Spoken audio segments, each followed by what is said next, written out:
Mesdames, Messieurs, bonsoir. Les grandes lignes de cette édition. Le port autonome de Conakry est en extension. C'est le groupe Bolloré qui exécute les travaux. Le chef de l'État, professeur Alpha Condé, s'est rendu sur place pour voir l'évolution des travaux. Une ONG composée de jeunes filles dénommée NVA, entendez notre voix aussi, s'active dans la sensibilisation des militants des partis politiques. Elle souhaite une élection apaisée dans notre pays. L'étude de faisabilité et d'impact autour du Mont Nemba vient d'être présentée par le groupe West African Exploration, un projet minier dont les retombées serviront au-delà de nos frontières. C'est tout pour les titres. Dans quelques instants, les détails. Bonsoir, le président de la République était ce matin au port autonome de Conakry. Professeur Alpha Condé était venu voir l'évolution des travaux d'extension du terminal à conteneurs, des travaux exécutés par Conakry Terminal, une filiale du groupe Bolloré. Un projet dont la fin des travaux est prévue pour le mois de mai 2014. Sanassi Keita, Doudou Traoré. Du terminal à conteneurs du port autonome de Conakry avance à grands pas. Le groupe Bolloré, chargé de l'exécution de ces travaux, est aujourd'hui résolument déterminé à faire du port autonome de Conakry un port de référence dans la sous-région ouest-africaine. Les responsables du groupe Bolloré, convaincus de l'importance et de l'évolution des travaux, invitent le président de la République pour lui faire l'état des lieux du projet. Ce projet, nous en sommes convaincus, peut être un des moteurs de la croissance de votre pays. Nous avons démarré ce projet immédiatement après la signature de la convention de concession et depuis avril 2011, nous avons investi plus de 100 millions d'euros sur le terminal. Nous avons doublé les surfaces disponibles, nous avons gagné sur la mer plus de 5 hectares, nous construisons un nouveau quai de 338 mètres à 13 mètres de profondeur, ce qui placera le port de Conakry au standard équivalent aux plus grandes plateformes de la région. Nous sommes également venus discuter avec nos partenaires de chèque de la suite du projet. En plus de l'extension du terminal à conteneurs et du quai du port autonome de Conakry, le groupe Bolloré a aussi des ambitions pour la Guinée, celle de la construction des infrastructures ferroviaires. Ce projet, Monsieur le Président, constitue pour nous une étape d'un projet plus long qui consiste dans la vision qu'a Vincent Bolloré du développement des infrastructures de transport en Conakry. Après donc avoir investi dans le port, le président Bolloré nous a demandé de nous investir sur la relance de l'activité ferroviaire. Pour nous, le port est un premier maillon. Et donc désormais, nous sommes venus vous présenter un projet pour investir sur la réhabilitation et la construction d'un tronçon ferroviaire entre Conakry et Cap-Hélène. Sur le site du terminal à conteneurs, le chef de l'État a visité tous les travaux déjà réalisés et ceux en cours d'exécution par les techniciens du groupe Bolloré. Des ouvrages que professeur Alpha Condé a soigneusement examinés avec une attention soutenue et les impressions sont bonnes. Vous voyez en moins de presque en un an ce que Bolloré a fait et surtout la continuation des travaux avec la construction du chemin de fer qui va permettre de désengorger Conakry puisque les camions conteneurs et les camions citernes ne viendront plus au port. Donc nous sommes en train de préparer l'avenir de la Guinée à la fois à l'aéroport et ici pour faire de la Guinée à la fois un hub aérien mais aussi un hub maritime vers l'Amérique latine. Donc je suis très heureux de la coopération avec le groupe Bolloré. À moins d'un an, voici les activités du groupe Bolloré concernant l'extension du terminal du port autonome de Conakry. La fin de ces travaux est prévue pour le mois de mai 2014. Toute chose qui permettra sans nul doute de booster l'économie guinéenne. Restons au port autonome de Conakry pour dire qu'une fois ces travaux terminés, le port de Conakry va accueillir des navires de grande capacité et servir de terminal de transit pour les pays voisins sans littoral. Fodé Camara revient ici sur les grands moments de ce contrat de concession du groupe Bolloré. Suivez. Après l'annulation par le président de la République du contrat de concession de Jetma International, le groupe Bolloré a entamé ses travaux le 11 juillet 2011 avec 150 millions d'euros à injecter dans les activités dès les 2 premières années. En moins d'un an, le 4 mai 2012, cette coupure du cordon inaugural du premier ministre-chef du gouvernement a mis une plateforme de 48 000 m² à la disposition des acteurs portuaires. Depuis l'arrivée du professeur Alpha Condé à la magistrature suprême de ce pays, le port ne cesse de connaître des changements. Au jour d'aujourd'hui, je pense bien, après le projet hydroélectrique de Caleta, en termes de grands projets, je pense bien c'est le projet d'extension du port de Conakry. Avec la deuxième phase des travaux ici à l'image, près de 1400 blocs de 100 tonnes environ et d'autres dispositifs vont dompter la mer pour prolonger le quai sur une longueur de plus de 600 mètres avec la réalisation d'un remblai de 12 hectares. Nous étions avec d'autres partenaires que vous connaissez qui, pour 36 mois, n'ont pas pu faire 14 000 m², même là-bas au chemin de fer. Et aujourd'hui, voilà que nous sommes à près de 85 000 m² de réaliser sur la mer aujourd'hui qui est en construction ici. Conçu il y a 20 ans pour 50 000 conteneurs, les 8 hectares de l'ancien terminal étaient devenus très exigus. Aujourd'hui, la capacité de traitement du terminal à conteneurs de Conakry est de 140 000. À la fin des travaux, la capacité sera de 400 000 conteneurs sur un espace de 20 hectares. Toutes choses susceptibles de positionner le port de Conakry comme porte d'entrée des pays voisins, sa littoral. À l'instar des travaux de Bolloré, une ligne directe relie le port de Conakry et le port de Wilmington en Caroline du Nord. Avant, les marchandises duraient 5 à 6 mois en transitant par l'Europe et les pays voisins. Aujourd'hui, le trajet ne fait qu'une dizaine de jours. Toujours dans le sillage des infrastructures, le nouveau pont de Tanene dans la préfecture de Dalaba a été inauguré hier vendredi par le Premier ministre chef du gouvernement. L'ouvrage a coûté plus de 12 milliards de francs guinéens. Les temps forts de la cérémonie avec Alpha Yassila. Quand la route est tracée, la civilisation s'installe et la richesse se crée. C'est une citation de Fodé Conté, artiste guinéen. Les deux rives du fleuve Téném dans la préfecture de Dalaba sont désormais reliées par cette voie. Son inauguration a fait l'objet d'une grandiose mobilisation des populations de la localité. Ce pont, c'est la réduction considérable du trajet bien sûr, mais aussi la facilité d'écoulement de nos tonnages de produits agricoles et c'est aussi et surtout la sauvegarde des vies humaines, car les pirogues qui se renversaient, les ponts de lianes qui lâchaient faisaient de nombreuses victimes chaque année. Ce pont a été réalisé par l'entreprise Henan Chine pour un montant de 12 milliards 600 millions de francs guinéens. Le ministre de l'Agriculture a expliqué toute l'importance qu'accorde son département au désenclavement des zones de production agricole.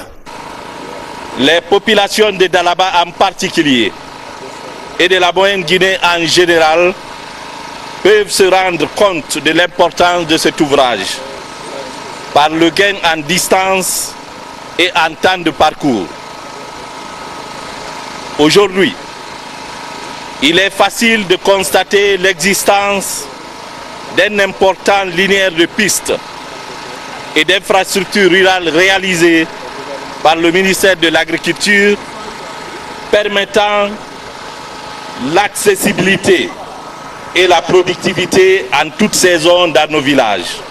Mohamed Saïd Fofana, Premier ministre, chef du gouvernement, très satisfait de l'ouvrage, a décerné un satisfait à l'entreprise Henan Chine et à Elhadj Omar Alpha Diallo pour sa contribution à la réalisation de cet ouvrage. Le président de la République m'a chargé de vous dire qu'aujourd'hui, il est le père de la nation guinéenne. À ce titre, il appelle tous les Guinéens, y compris ceux de Kétigia, à l'unité, à l'entente fraternelle et à la paix. Le meilleur d'entre nous ici, c'est celui qui a le taux d'utilité sociale le plus élevé. Et le meilleur d'entre nous, devant Dieu, c'est celui qui le craint le plus. Alors si vous craignez Dieu, aimez-vous les uns les autres ici. Faites en sorte que les élections se déroulent de façon pacifique, sans qu'il n'y ait des heurts entre ceux qui veulent soutenir son programme et ceux qui ne veulent pas. Désormais, les communes rurales de Tolo et de Poredaka dans Mamou, Ditine, Manfra, Bodié, Kankalabé dans la préfecture de Dalaba et celle de Fatako dans Koué à Tougué sont complètement désenclavées. Retour à Conakry et plus précisément au palais Sékou Touréa pour dire que le chef de l'État a reçu les Lions. Ces humanitaires étaient venus présenter au président de la République le nouveau gouverneur du district 403A1 et recevoir de lui les conseils et bénédictions. Compte rendu Sanassi Keita, Doudou Traoré. Excellence, Monsieur le Président, les Lions de Guinée rentrent de Brazzaville où pour la première fois, un Guinéen a été élu à plus de 98% comme gouverneur du district 403A1 du Lions Club International. Il s'agit de cet homme, Georges Gandhi Faragé Tunkara. Désormais, il est gouverneur du district 403A1 du Lions Club International. Pour la première fois, un Guinéen à la tête de cette importante structure humanitaire. Ses ambitions sont nombreuses pour assurer sa mission à la tête du district 403A1. Au lionisme, nous ne faisons ni de politique partisane et nous ne faisons ni de pratique de religion sectaire. Mais nous sommes des hommes engagés dans la cité. Nous avons voulu marquer cette période également par un signe. Nous allons faire un peu d'éducation civique pendant ce mandat pour amener les Guinéens à l'unité, pour amener les Guinéens à comprendre que le pays est un et indivisible. Nous allons donc, avec votre permission, distribuer très bientôt cet insigne, qui est marqué par le signe 1, avec le drapeau de la Guinée rouge, jaune, vert. 1, pour dire que la Guinée est une et indivisible. 1, pour dire que la Guinée est number one. Vous avez dit la Guinée is back, nous ajoutons la Guinée is number one. Que nous sommes premiers et nous devons être premiers partout. En bas, nous avons marqué Guinée et le message qui suivra ce numéro 1, avec votre permission, ça sera une seule Guinée à bâtir ensemble.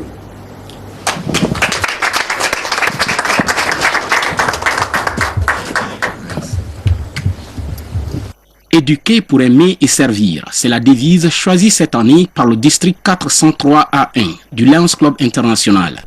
Le nouveau gouverneur entend ainsi œuvrer dans ce sens pour amener les Guinéens à s'unir davantage. Avec cette devise, éduquer pour aimer et servir, le président de la République compte donc sur le Lions Club International pour l'aider à jouer sa partition dans le développement du pays. Il est important que les cadres prennent conscience que le rôle est de servir et d'éduquer. J'espère que en adhérant à cette organisation, vous adhérez sincèrement à cette devise. Vous pouvez beaucoup nous aider à faire changer les mentalités. Changer la matière, c'est difficile, mais c'est relativement facile. Changer les mentalités, c'est extrêmement difficile. Il est important donc que certains d'entre vous, hommes et femmes, se sont engagés dans cette voie. Mais si vous engagez dans une voie, il faut assumer. Il faut assumer. C'est bien aujourd'hui que le gouverneur soit guinéen, mais il faut que vous passiez à donner une autre image de la Guinée. Si on vous a fait confiance, faites en sorte que quand les gens viennent ici, qu'ils soient fiers de vous. Le chef de l'État a eu l'honneur d'être gratifié par l'ensemble des Lions qui comptent 9 pays de la sous-région ouest-africaine.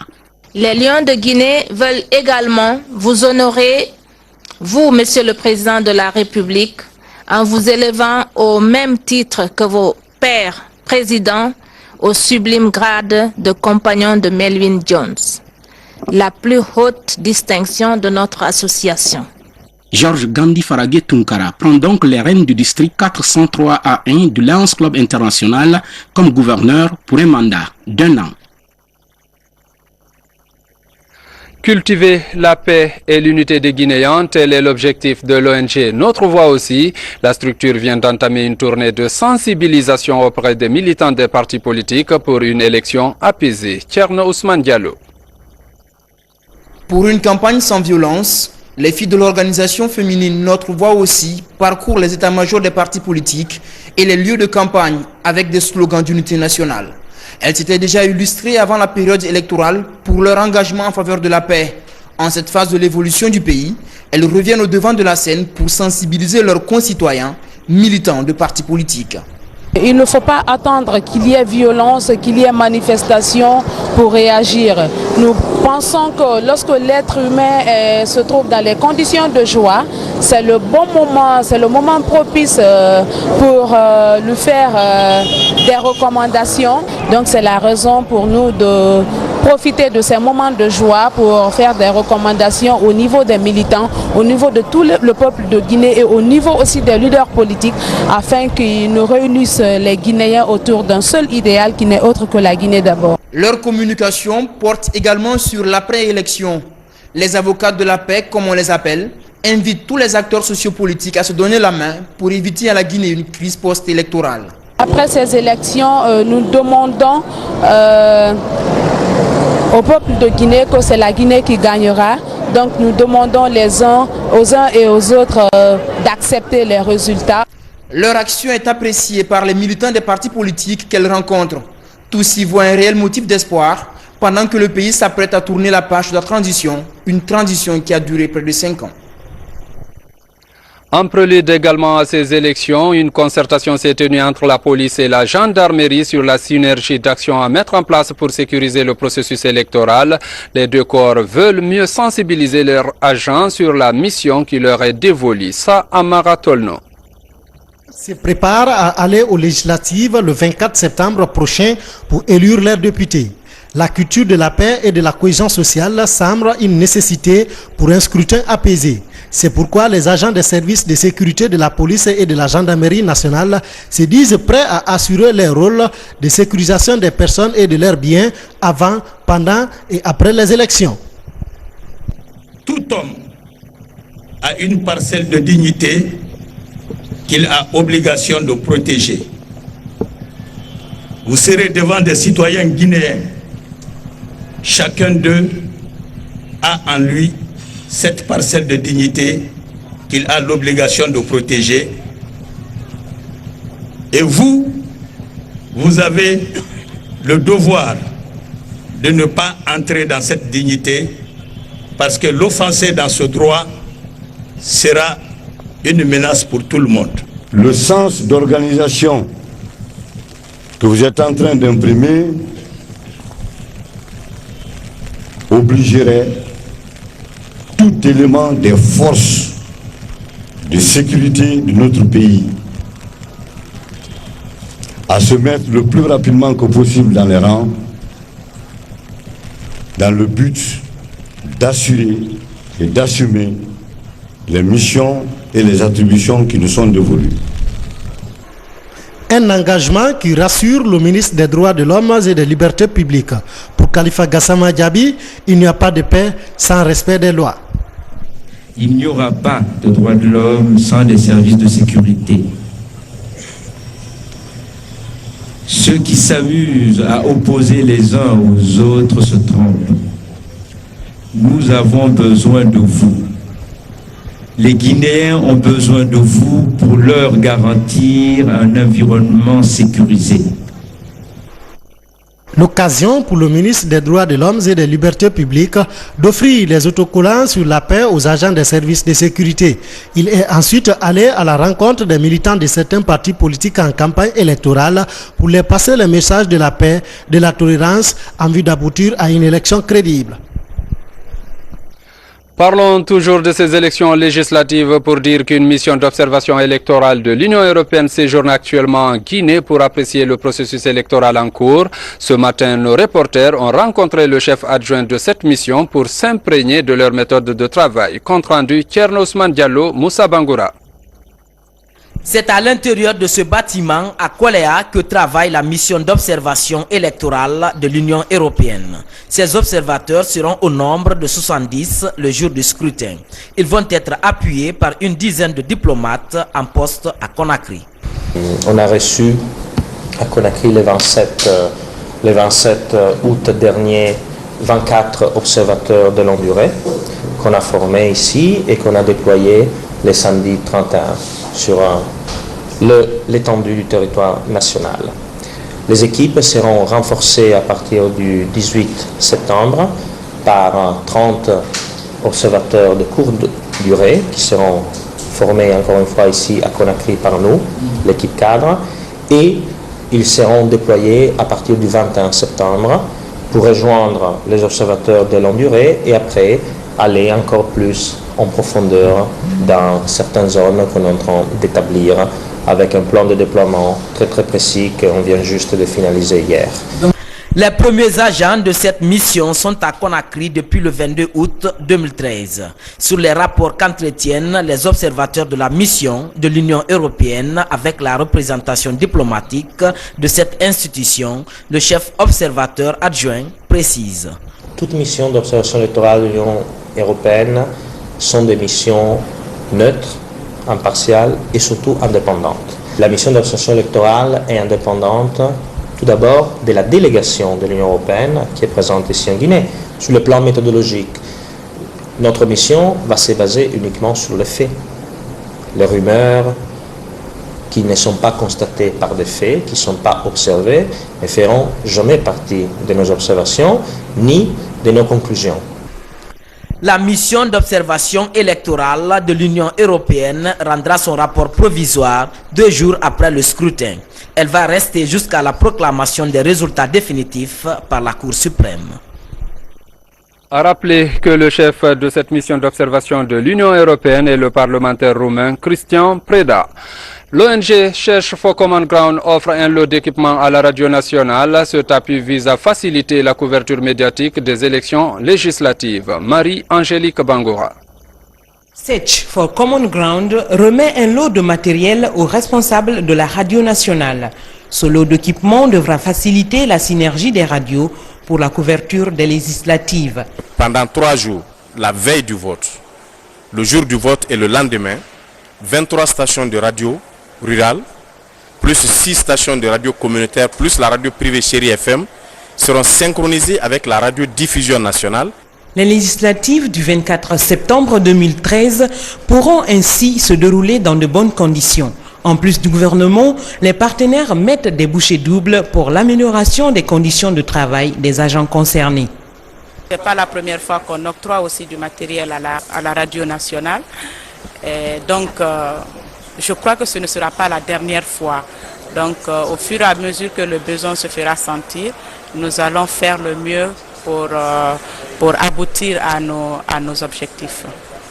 La signature du protocole d'accord entre la radio nationale et Search for Common Ground prouve les bonnes relations qui existent entre la Guinée et ses partenaires au développement. Présentation hier vendredi de l'étude de faisabilité des travaux de West African Exploration autour du Mont Nemba. Il s'agit de montrer la place qu'occupe ce projet minier pour la Guinée et les populations riveraines. Le point avec Alia Kamara. Les recherches de préfaisabilité ont été menées conjointement avec l'étude d'impact environnemental, une démarche qui vise à montrer les travaux réalisés jusque-là par le groupe West Africa Exploration. Cette étape indique la fin des travaux d'exploration avant le lancement de la phase de développement. Elle consiste à mettre en place des infrastructures de développement à la disposition des populations riveraines au projet. L'exploitation, elle, devrait débuter en 2015 avec des objectifs précis. Il ne s'agit pas pratiquement de créer une société minière, exploiter les mines, les minerais et partir, mais plutôt de s'occuper de l'environnement et de la communauté. Pour s'occuper de la communauté, la société entend mettre sur pied, c'est-à-dire des projets de développement intégrés. C'est un Guinéen, Aboubakar Sampil, qui est l'actionnaire majoritaire à hauteur de 20%. Une grande première pour un projet qui concerne la Guinée et le Libéria. Une synergie d'action entre les deux États au moment où les pays membres de l'espace Mano se dirigent vers une harmonisation de leur politique minière. La présentation de cette société va au-delà d'une communication des résultats des recherches. C'est pour moi le premier signe est la matérialisation de la coopération entre la République serbe du Libéria et la République de Guinée. Ceci dans le cadre de la Manu River Union. C'est un symbole fort parce que c'est pour la première fois que les sociétés qui évoluent dans notre pays, au cours d'une présentation, invitent nos voisins.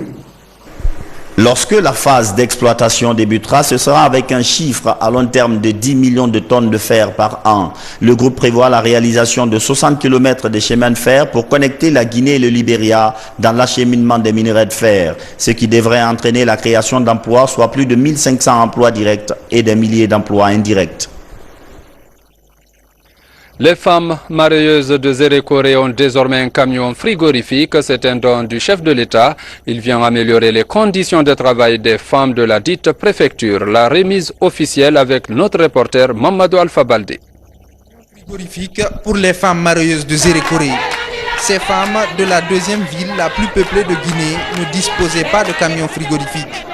Premier du genre, ce geste du chef de l'État vient faciliter la fourniture du poisson frais à ces femmes autrefois confrontées aux difficultés d'approvisionnement de cette denrée dans la région. Je voudrais vous demander, monsieur le maire, que ces véhicules soient utilisés à bon escient pour que Zérékoré puisse améliorer son image au plan du traitement, au plan de la commercialisation du poisson.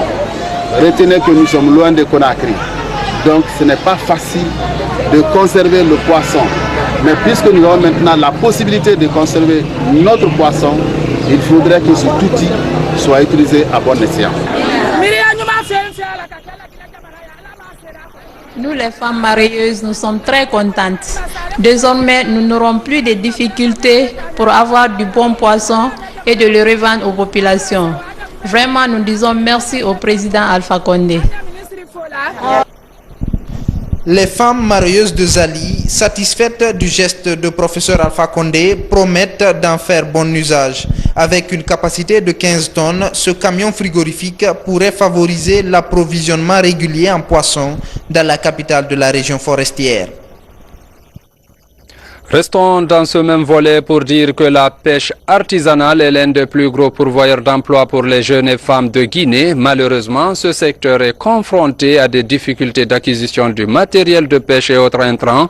Face à cette situation, une mutuelle d'épargne et de crédit des pêcheurs artisans dénommée Mekrepag vole au secours des pêcheurs, ceci pour mieux qualifier leurs services et répondre ainsi à leurs besoins financiers. Reportage Manga Fodetouré.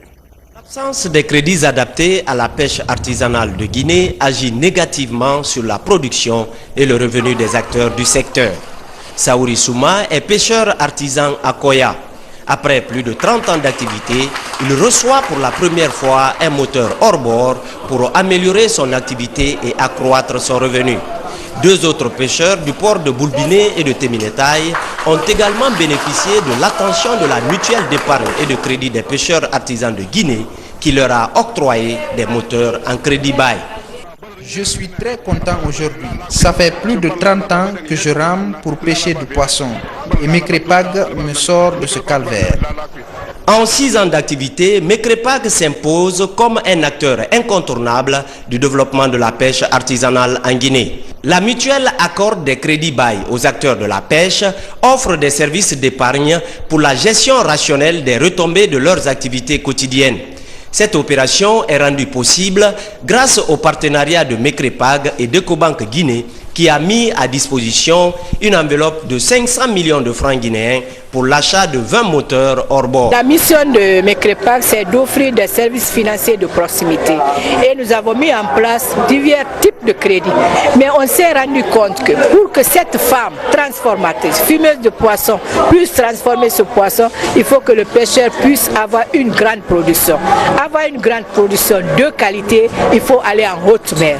Aller en haute mer demande un intrant de pêche. Les motivations d'Ecobank de permettre aux gens qui exercent cette activité collectivités, c'est-à-dire les pêcheurs, les mareyeuses et mareyeurs, de pouvoir subvenir à leurs besoins et ensuite de développer vraiment un véritable pôle économique à travers cette pêche artisanale. Et nous espérons que nous allons y arriver. C'est une première expérience avec ce premier financement et nous viendrons un peu plus fort prochainement. Créé sur initiative de l'Union nationale des pêcheurs artisans de Guinée, MECREPAG dispose aujourd'hui d'un réseau de 8 caisses le long du littoral guinéen, un véritable outil de prospérité et de solidarité de la pêche artisanale en Guinée. Comme tous les soirs, place à la rubrique Parole de candidat. Aujourd'hui, Aïcha Diallo reçoit Dr Ba Mamadou Saliou du parti GRUP. Je vous prie de le suivre. Mesdames et messieurs, bonsoir et bienvenue dans cette rubrique Parole de candidat. Ce soir, je reçois Dr Ba Mamadou Saliou, il est du parti GRUP et il devait être sur ce plateau avec le représentant du parti Frondec qui n'est malheureusement pas venu, qui n'a pas respecté ce rendez-vous. Donc, bonsoir docteur. Bonjour. Et bienvenue dans cette rubrique. Merci. Alors, est-ce que la campagne sur les législatives se déroule sans heurts pour le parti GRUP? À quelques jours du scrutin, quel est votre constat? Notre constat, c'est que tout se déroule bien sur le terrain, d'autant plus que nous n'avons pas commencé la campagne aujourd'hui. On n'a pas attendu la date de lancement pour travailler. Pas en campagne, mais en une sorte de pré-campagne où les militants et sympathisants ont été suffisamment préparés pour que tout se déroule correctement. Les gens ont été éduqués. Nous avons au sein du parti une école du parti où les militants et responsables sont formés. Ils savent qu'il faut par exemple respecter rigoureusement tous les points indiqués dans le code de bonne conduite des partis politiques. Défini par le NDI. NDI. Alors, quel est le mot d'ordre lancé par votre formation politique durant cette campagne pleine d'envergure?